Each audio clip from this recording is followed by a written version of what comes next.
il a bien dit que la démocratie telle qu'elle nous est importée.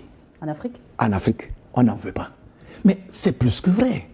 Qui sont ceux-là qui ont importé la démocratie? En réalité, la démocratie, quelle est sa vocation, son essence? La démocratie, c'est, on dit le pouvoir du peuple, pas le peuple pour le peuple. Mais cela veut dire tout simplement qu'on amène chaque citoyen à se sentir utile à sa société et à comprendre qu'il détient une portion du pouvoir qui permet donc de mutualiser les énergies et de faire en sorte qu'un pays puisse se construire. Alors, est-ce que c'est ce type de démocratie que les puissances impérialistes occidentales nous ont apporté? Non. Quand ils disent qu'ils veulent amener la démocratie, en réalité, c'est de la fourberie. Ils viennent pour tuer les gens. C'est d'ailleurs pour ça qu'ils ont fabriqué l'arme, ils ont fabriqué la bombe, ils ont fabriqué les missiles. Mais tous ces instruments-là ne servent pas à chasser du gibier. C'est pour tuer l'homme.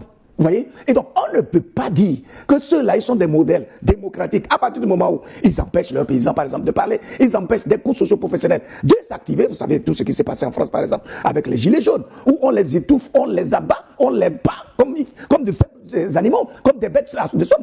Alors, est-ce que ces gens-là sont porteurs de la démocratie? On ne peut pas parler de la démocratie sans parler de l'épanouissement de l'être humain, sans valoriser l'expression de l'identité humaine. Est-ce que la liberté d'expression existe dans ces pays-là? Ce sont eux qui ferment les médias, ce sont eux justement qui renvoient des journalistes, ce sont eux qui étouffent littéralement la parole humaine. Or, la première marque de l'être humain, c'est sa capacité à s'exprimer. À travers l'expression humaine, tout simplement, vous avez un début de soulagement parce que vous sentez que vous pouvez entendre et écouter par autrui. Voyez? Mais si tous ces pays-là ne sont pas en mesure de promouvoir ces éléments intrinsèques et intimes à l'être humain, en fait, ils ne promeuvent pas la démocratie. Voyez? Et nous avons notre démocratie, et c'est d'ailleurs pour ça qu'ils rappellent l'essence même de la démocratie et même des droits de l'homme qui viennent justement de la charte mandingue où dès les premiers siècles, le 13e, 14e siècle, nous étions en mesure de donner des modèles démocratiques au monde dans son ensemble. Mais c'est une question de bon sens. Pourquoi? Parce qu'on dit que l'Afrique est le berceau de l'humanité. Et normalement, la connaissance, l'expérience de la vie, ce sont des instruments qui permettent justement la transmission. Vous voyez? Donc ça veut dire que s'il y a un peuple qui a vraiment la science de la vie, qui maîtrise l'essentiel des éléments qui permettent le vivre ensemble, c'est le peuple d'Afrique. C'est parce que justement à un moment donné, les impérialistes ont réussi le pari de nous faire douter et de remettre en cause les acquis démocratiques dont nous disposons, et nous avons décidé tout simplement de renoncer à le président pense à remettre à la chefferie ses lettres de noblesse. Exactement, il a bien compris. J'ai dit dans mon développement de départ qu'il est à la quête du Burkinabé de souche. Alors, en comparaison justement avec la politique, il a montré clairement qu'aujourd'hui, la politique se définit comme une activité où on voit un peu de tout, de l'immoralité, de l'indécence, de la fourberie, de la flatterie, du mensonge, etc., etc. Tout cela a galvaudé ce qui est propre à l'être humain, ce qui rend fier à l'être humain, ce qui conduit l'être humain vers la noblesse. Et justement, on dit que les chefs traditionnels sont les garants des us et coutumes dans nos pays. Qu'est-ce que ça veut dire concrètement? Ça veut dire tout simplement que eux, ils se sont appropriés tout ce qui est propre à l'identité du citoyen. C'est-à-dire tout ce qui permet le vivre ensemble d'une société. Tout ce qui permet d'avoir le sens de l'éthique et du sacré.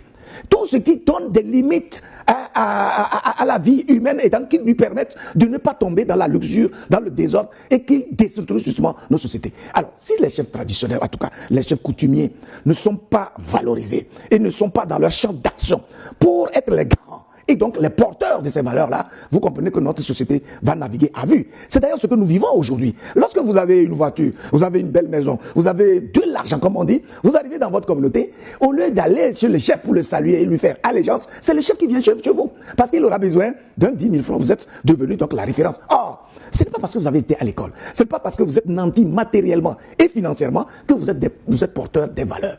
Parce que c'est l'école, c'est l'administration qui vous donne ces moyens.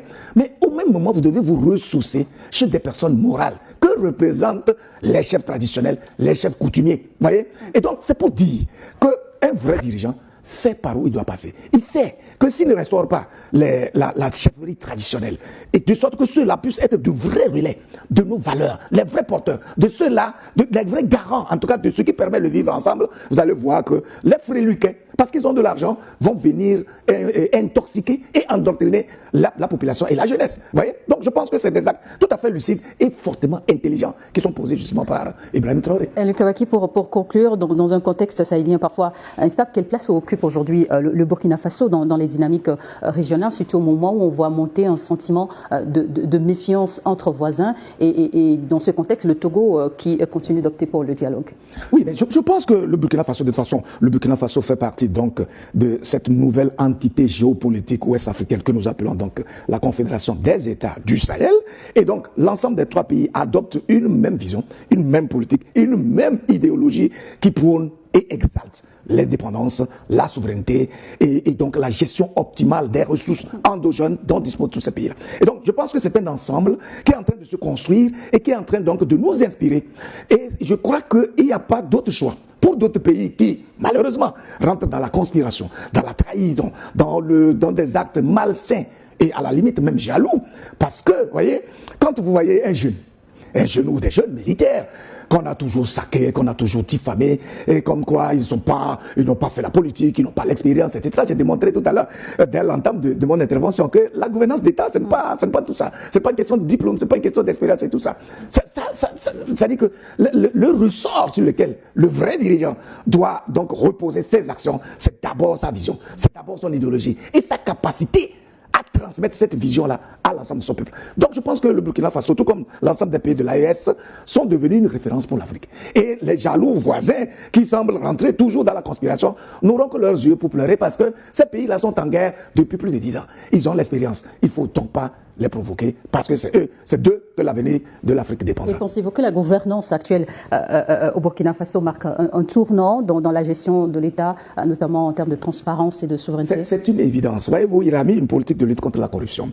La corruption, c'est quoi? C'est l'acte, un raccourci immoral qui permet à quelqu'un de s'enrichir. Mais celui-là qui passe par un détour immoral montre clairement qu'il n'a pas confiance en soi. C'est-à-dire, il n'a pas confiance en sa capacité à créer de la richesse par cette faculté et son savoir-faire.